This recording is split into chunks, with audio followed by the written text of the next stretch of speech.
Natalia from Zart, and today we're going to be making Kintsugi collages.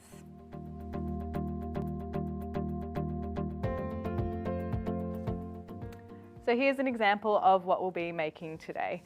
So we've got our Kintsugi inspired vases, teapots, teacups. But first of all, what is Kintsugi? So Kintsugi literally translates into joining with gold in Japanese. So the idea behind this is embracing your imperfections. Now, generally this would be done with ceramics, porcelain, using broken pieces of ceramics and then putting them back together with a gold outline of where the cracks were.